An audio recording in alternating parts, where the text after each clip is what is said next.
This podcast is for educational purposes, and all questions related to medical care should be directed to your physician or healthcare provider. Since our guests aren't scripted and are free to speak their minds, their views and opinions don't necessarily reflect those of BridgeBio Pharma. Now, we hope you enjoy the podcast.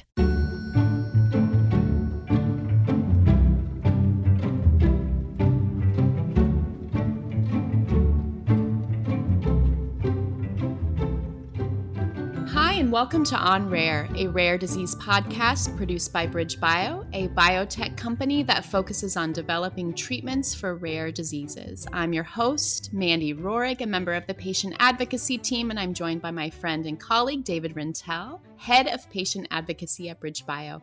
Hi, David, and welcome. Hi, Mandy. So nice to see you today. How are you doing? I'm doing really well. We have a conversation planned with a very special guest named Dawn, who I know you know very well. Yeah, I feel very lucky to have known Dawn for, I guess 4 years, maybe 5. And she is a really lovely person, a single parent of a little girl, Vale, with Canavan Disease. Yeah, and we had the privilege of talking with Dawn in their home recently. So this is a great story to share and an important message about life with Canavan disease. David, as you know, parents and patients and families living with rare conditions are the true experts. We are also happy to get the chance to speak with medical experts like Dr. Dominic Gessler, who will help us better understand what Canavan disease is. Dr. Gessler is a physician and scientist and has studied Canavan disease extensively. Welcome, Dominic. Thank you. I'm happy to be here. Dominic, what is Canavan disease? Yeah, that's a very good question. And despite research over 70 years since it was discovered, I'm not sure if we actually know what it really is, but it is a genetic disease. It's caused by a mutation in a single gene. The symptoms are primarily limited to the brain. So it's caused by a defect in a gene. How is it that the gene causes problems in Canavan? So the gene that is malfunctioning is called aspartoacylase, also called ASPA. And what it does, it breaks down a metabolite called NAA. When this gene is mutated, it loses its ability to break down NAA, and consequently NAA accumulates in the brain, in the urine, in blood, basically throughout the body. And what is meant by metabolite?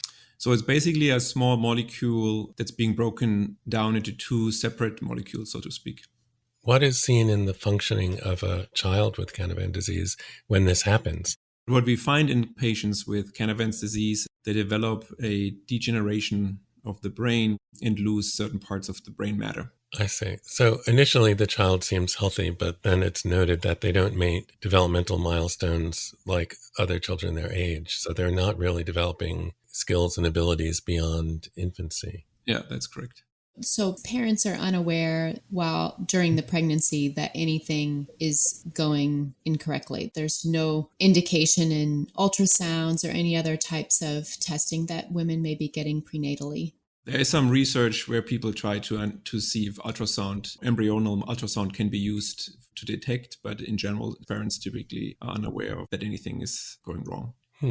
Yeah, so most Canavan patients are actually born and appear to be completely healthy. Then when they are expected to meet some developmental milestones, such as, head control, eventually crawling, reaching for things, holding eye contact, unable to reach those milestones, typically the pediatrician becomes suspicious and initiates some diagnostics or some testing. So if you actually talk to families, a lot of moms say they felt like something was not right when they were pregnant.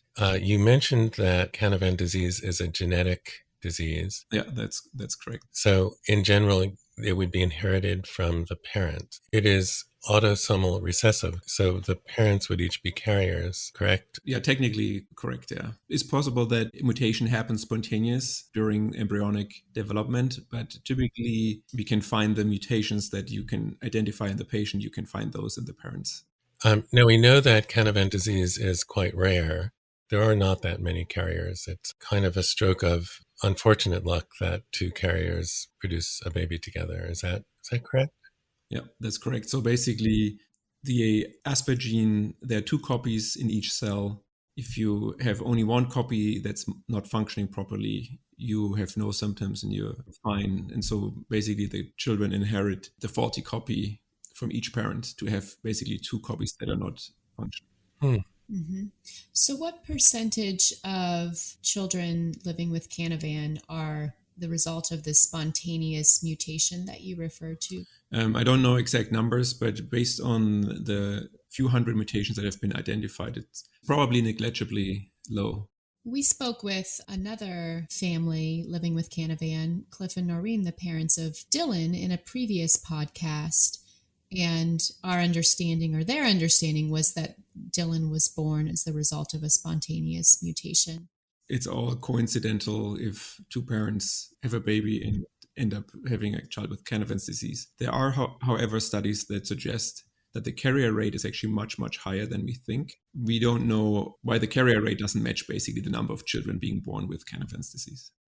Dominic, I've heard that Canavan is referred to as a leukodystrophy, and I wonder if you could explain that to us. Yeah, so the brain is basically made up of two substances, a gray matter and a white matter. The white matter is primarily neurons, like nerve cells, and the white matter is the tracts that arise from those neurons, and then glial cells, which are two different types, mostly oligodendrocytes and astrocytes. Leukodystrophy basically just refers to the fact that the white matter is primarily affected on imaging, studies like MRI scans. Okay. And do we know why the white matter is harmed in Canavan disease, but not the gray matter?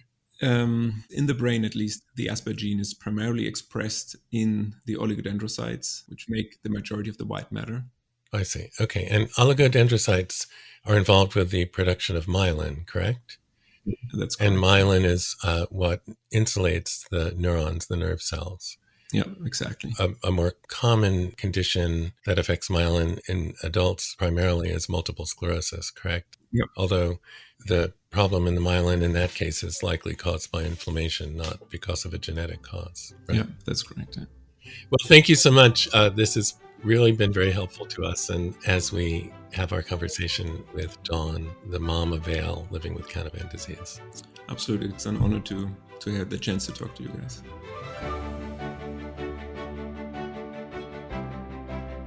We visited Dawn and Vale in their home recently, and here's the conversation. Dawn, I've had the pleasure of knowing you for over 4 years and always both learned so much from you and seen what an incredible mom you are. Thank you. Thank you very much for opening your life to us. Absolutely. I'll share our story anytime. Where does the story of Vale begin? The story begins, Vale was born in September of 2018. It was a healthy pregnancy, healthy birth, and all of that. The first few months were challenging, looking back. First time mom didn't, know all the things. I'm a single parent. So I want to say it was probably around 3 or 4 months old where I just started to get a little worried. My mother's intuition was telling me something wasn't right, but I kept pushing that aside. I was just trying to think like, nope, this is fine. She's fine. Don't overreact. But she wasn't, meeting certain developmental milestones. She was crying a lot. And then we went to, I believe, her 4-month pediatrician checkup, and I expressed a few of my concerns and was told, if, you're seeing a few smiles and, certain things, she's good, she's healthy, she's growing, basically put my mind at ease, right? And there was nothing that was so overtly obvious, I don't think, looking back, that I missed, except for the mother's instinct. And what did your mother's instinct tell you? So I had, I think, 3 friends who all had kids around the same time, doing things. I remember going to a friend's house and we had both of our babies there, and she was, sitting up on the couch and grabbing for things and doing way more than Vale was. I remember setting Vale next to her, and Vale kind of was tipping over. And I remember going home that night and just started crying. I was just holding Vale and just crying because I knew at that point that something wasn't right. But I still was trying to not go there, she's fine. She's fine. We're behind a little bit. We'll make it up later. And then you brought your concern to the pediatrician who said everything is fine. And this is something that we hear from other parents, that at first the pediatricians, whether they lack mother's intuition or they tend to normalize, or, children develop at different rates. And so it takes longer to get a better sense of what's going on. So after the 4-month visit, how did things go from there? Yeah, I remember, being told, like, if she's smiling and laughing and just a few other things I'm trying to remember, but she was doing those. So I said, okay, we're okay. But, then she wasn't pushing up on her arms, and we were always working tummy time. We'd always be on the playmat, and I'd get home from work and we'd do tummy time. And it was kind of like therapy time, right? Because she just wasn't able to push herself up. She wasn't able to turn her head. And so it was like, okay, she just needs to build those muscles, right? And I remember, and I have a video of like trying to get her to like turn her head, and she's just crying, and she hated tummy time. And so things like that kind of kept happening from like 4 months, 4.5, 5 months, 5.5 months. I had her 6-month checkup. And I took her in. And even at that point, her pediatrician was like, I think, I'm not too concerned. Yeah, like there's a few things maybe that we're behind on, but I'm not too concerned. And then measured her head circumference. And yet it was noticeable. It was a noticeable difference. She went from the 40th percentile, I believe, at 4 months old, to the 98th percentile at this visit, which was just shy of 6 months. And my mom actually said, isn't that a bit of a dramatic change? Like, is that something we should be concerned with? And her pediatrician then at that point said, yeah, you're right. That's not typical. So maybe we'll go in and do some additional imaging and testing. And maybe there's fluid in her brain that might need to be drained or something. And terrifying to hear that you might have to do something to like drain fluid out of your child's brain, but that's going to make everything better. And so that's when we were sent for additional imaging. And what was it like getting the imaging, and what did it tell you? So I was trying to remember kind of the sequence of events, because at this point, everything happened within basically 24 hours. But we went from the pediatrician to the hospital to see a neurology specialist, pediatric neurologist. From the pediatrician directly to the hospital. Yeah, our pediatrician called and got us kind of an immediate appointment. And so we had 2 neurologists at that visit. They were doing various tests and stuff, just kind of, again, functional motor tests, and also obviously concerned with, the size of her head. And I forget what it was. I think we were supposed to do like a brain ultrasound or something. But for whatever reason, it just didn't work out. We didn't get there in time, missed the appointment, the schedule. And so they admitted us to the emergency room so that Vale could get an MRI. But we had to be admitted to the emergency room in order to do that. I remember it was a rapid MRI, so it didn't require sedation. But I had my 6-month-old on the MRI table, and I had to lay on top of her so that she wouldn't move, so that they could get as clear of an image as possible. And again, we just kind of went back to our, holding room in the emergency, and we're just kind of waiting. And then 3 doctors came in, but we were at a teaching hospital, so it didn't even occur to me. But 3 doctors came in and basically told us that the imaging showed that Vale had a form of leukodystrophy, which I'd never heard the word leukodystrophy, and that they would have to do additional testing to confirm. But they basically told me that most children with leukodystrophy will live like 5 to 10 years. And I know this, I studied science growing up. I remember asking them if it's something that I did, like in those 6 months, did I do something to like give her leukodystrophy, right? Even though I knew that wasn't the case. And then I just remember going into like the restroom down the hall and just like collapsing. There's the 3 doctors coming in, and given that news, and also not very specific, not their fault, just they're trying to keep you informed. But to hear your child has a leukodystrophy and will have a shortened life, and it's just devastating. What could be said? It's not what you were hoping for. No. Again, I went and I was terrified that we might have to do a procedure to drain fluid, which was causing brain swelling or something. And but then she'd be okay. And also like kind of thinking back to those few months prior, I never in my wildest dreams would have thought it was something as bad as Canavan disease.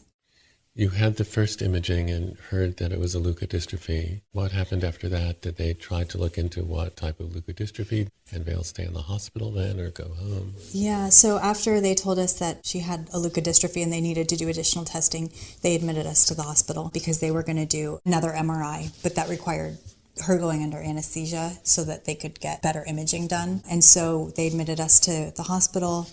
It was this big room. She had their crib, she had everything for herself, and like my mom was with me, thankfully. Our bed was like off to the side, and I just took Vayle out of the crib because she wasn't hooked up to anything. She didn't have all the medical, right? There was nothing needed to be treated. Right. She didn't have IVs and monitors and all the things going off like would typically be, right, in a hospital. So I just remember taking her out of the crib and just laying her on my chest, and no one slept. And then the next day they did, she went down for the MRI. It was a quick procedure. Right. Again, it was just imaging that needed to be done. And then from that imaging, they were able to determine with certainty that she had Canavan disease because of the buildup of the NAA in her brain. Mm-hmm. We had an appointment with like a team. You go into another room and telling us what they had diagnosed her with and what the prognosis was. And it wasn't good. And that's when they told you that the diagnosis was Canavan disease. And I didn't do any searching. Yeah. And I remember leading up to it, I was on my phone constantly, like, if your child's not doing this, what could it mean? From that moment in the emergency room to then, I didn't look at my phone at all. So what did they tell you to expect with Canavan disease that day? They told me to go home and love my child. To basically go home and just love her and care for her for the time that I had with her. Because, most children live 5 to 10 years. And that we'd be treating symptoms. There's no cure. They told us there's no cure for Canavan disease. And all treatments are going to be symptomatic treatments. They told me that she wouldn't walk or talk or sit unassisted or crawl. She would lose her ability to eat by mouth, most likely, and that she would possibly lose her vision. So the picture painted was very bleak. Yes. To go home and love my girl. They didn't offer anything except they gave it to you straight, I guess. Yeah. I remember one of the social workers said, when she turns 3, she'll go to school. And I just looked at her and I was like, she's not going to school. Like, how can a child who can't do any of the things go to school? And she's like, she'll go to school. If you want her to, she can go to school. And I feel like that was like one of the few things that I was given to say that, like, she'll still be your child. Because I, in my mind, just pictured this kind of comatose child that couldn't do any of these things. I'm just one person, but I think that on the one hand, healthcare providers often beat around the bush, so it was good that they were direct. On the other hand, they left a lot out. Like, your child will love you back, be responsive to you, will enjoy, naps in the sun and being read to. And I was painted a picture with no quality of life, and that's so far from the way it is. It's a life that I never dreamed of in my worst nightmares. It's a life that if I could change, I would. But she has a fantastic quality of life, and she's given me a fantastic quality of life. But I also don't know how receptive I would have been to it if they had tried to tell me all of that, because it'd almost be like sugarcoating all of the bad. So I don't know how receptive I would have been. It's not easy. Thank you for this so far. So you go home from the hospital at some point with a very changed view of the future. I went home from the hospital being told that my child would probably not live beyond 10 years old, but she wasn't sick. I didn't have a plan now of things to do. She was the same as she was the day before, but now she wasn't going to live to adolescence. How did you do it? I think I was just going through the motions at that point, I think I don't remember a lot of it because I feel like I was in such a daze. But I remember calling friends and family and just telling them the news, just crying a lot, questioning what I was going to do. Was I going to quit my job to be a caregiver? If you know that you only have a certain amount of time with your child, is it fair to now take yourself away from them to go to work? I thought about all those things and what I was going to do, but I still needed to be a provider. So you needed to have your emotional reaction to all of this news, but Vayle was still there and she was unchanged from the day before and she was not sick. And the things of like, why is she crying so much, right? This wasn't a normal amount of crying, or the crying would be screams. We obviously don't know, but I think that it was because of pressure in her brain, her head growing so much at that time. Like maybe it was like headaches and stuff like that. But we could treat that now, right? That wasn't just her being a fussy baby.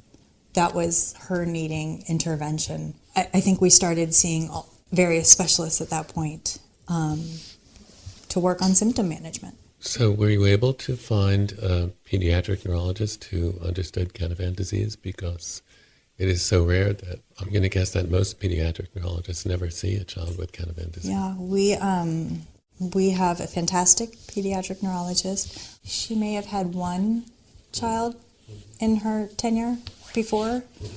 Still, I think she's gone through all the things and it's still that rare. She's working with us not on specifically Canavan, but just all of the things that we need to address for Vayle. And gastroenterology and pulmonology and ear, nose, and throat. And I think we have 10 specialists. Vayle has 10 specialists. I just take her to all of them. So she and perhaps some of the other specialists or your primary care doctor helped address the symptoms, starting with her Vayle being so uncomfortable and crying, and that made a difference? Yeah, I do remember talking to her neurologist and things that we could probably expect.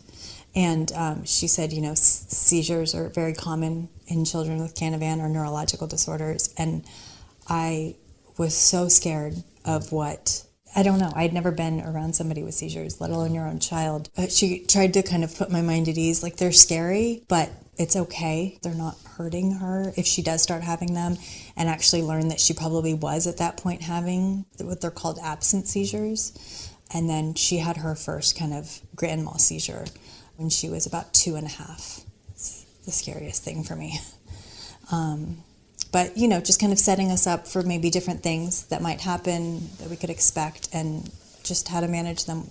I want to go back to your friends who had just had children and you began to notice the difference between their babies and Vayle. How was it after her diagnosis, and do those relationships continue? Or those relationships have continued. I think they've changed. And still, everyone's extremely supportive. I do remember at the time, I feel like as Vayle's getting older, life happens, and our life is very different. Now, if I am invited to something, can I get into the house with her? Is it accessible for the strollers, or is there a place to seat her? But she can't go to the birthday party where everybody's playing in the grass and swimming, and her having 4 besties that are all the same age and 5.5-year-olds running around isn't what it would have been otherwise. I'm so glad that your mom was with you in the hospital. You're being on your own, you and Vayle. So I lived in the city, and my mom would come out for 2 nights a week to help me with the laundry and washing the bottles, and obviously just being with her granddaughter. I think it was during that time my mom had concerns prior as well, but didn't want to bring them to my attention because she didn't want to mention something that was being overprotective. Almost like expressing something makes it real. But I think maybe we started talking about it, and then at that point it was like, I can't wait another few days. And so, yes, thankfully my mom was with me when we went to her pediatrician appointment. She also had mother's intuition. She's continuing to be really supportive of you and Vayle. Absolutely. It's a lot. We have a lot just on a day-to-day basis, and to have help and have support means everything. So. And other sources of support? Again,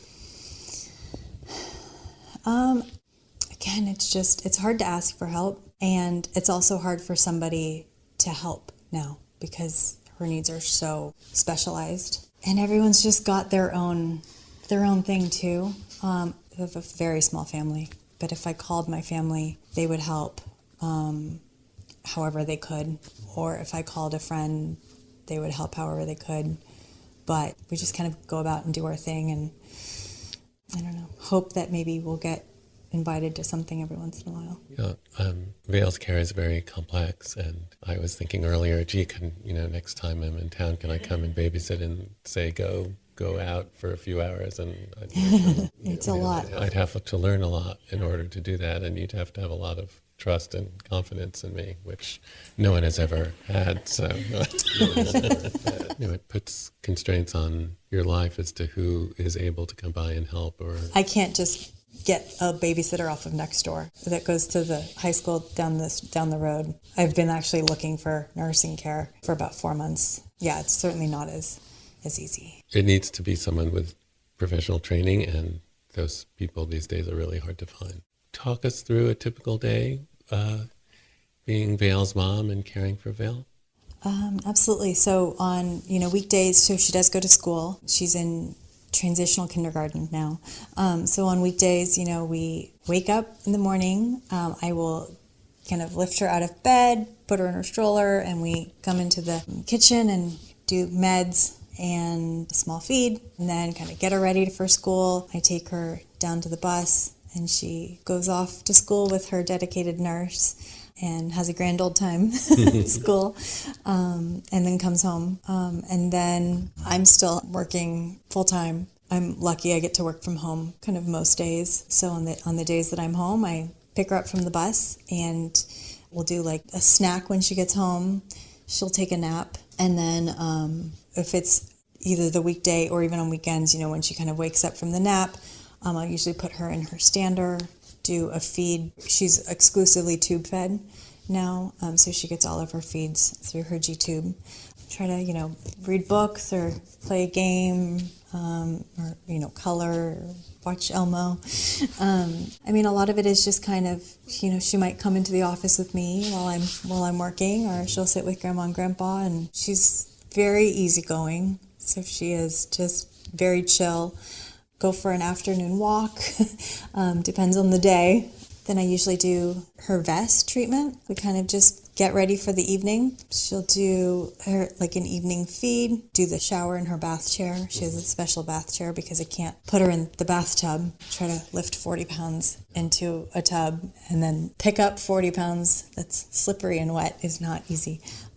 We'll usually cuddle at night. I'll put her right beside me in bed, and we'll watch some TV, and then we go to sleep. Vale sleeps with me. I think I do it partially for her and a lot for me. Vale doesn't need a medical bed quite yet with like an elevated headrest and stuff. So, but I think a lot of the reason I have her sleep with me is I sleep better. I can sense her seizures like the minute they start, even if I'm sound asleep. She needs to be flipped multiple times during the night.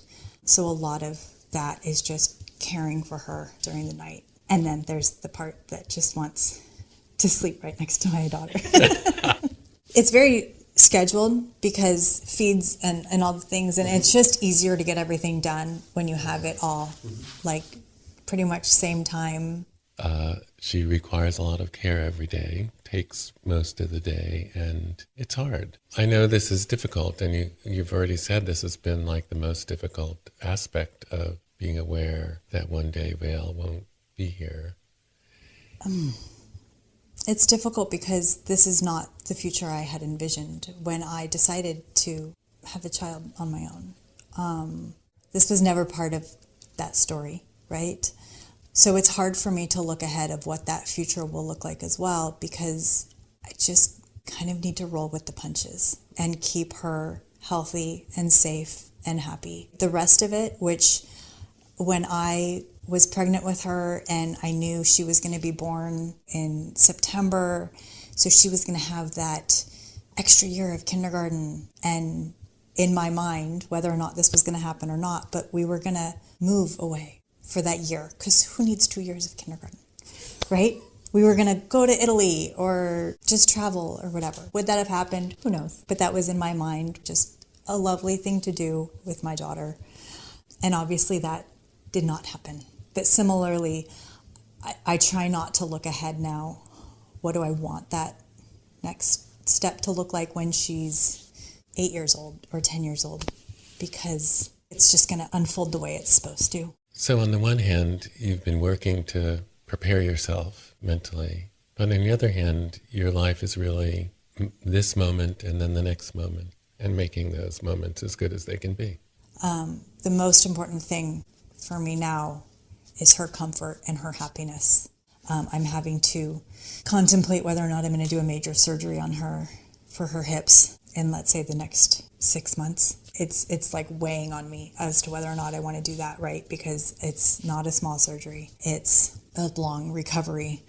Again, I just want to keep her happy and healthy and comfortable now and be with her as much as possible, because I also know that I don't have forever with her. Anything else you would like to talk about or tell us or share? Again, I know I'm not going to do a treatment for Vayle. Now the disease has progressed too much to expect to reverse any damage that's already been caused. And I have put a lot of, kind of thought into how I want her future to be. But I don't know if telling her story can help bring awareness to this, extremely rare disease, so that other families and other children maybe don't have to face that future of knowing that you're going to have to say goodbye to your child. I just want to try to make that, maybe part of her legacy. She's a beautiful girl. She is a beautiful girl, and her story is really important. Thank you for allowing me to tell her story, because I just feel fortunate that I can, share it.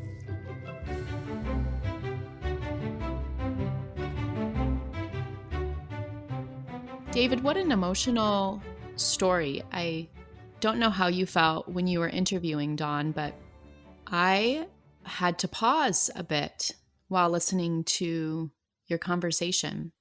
This was just an amazing conversation. Dawn decided to become a single parent. And of course, when we think about becoming a parent, you never think that your child may have a disability. We all have the expectation of a child visiting with other kids, etc. And what a change to realize that you have a child with extensive medical needs. Yeah.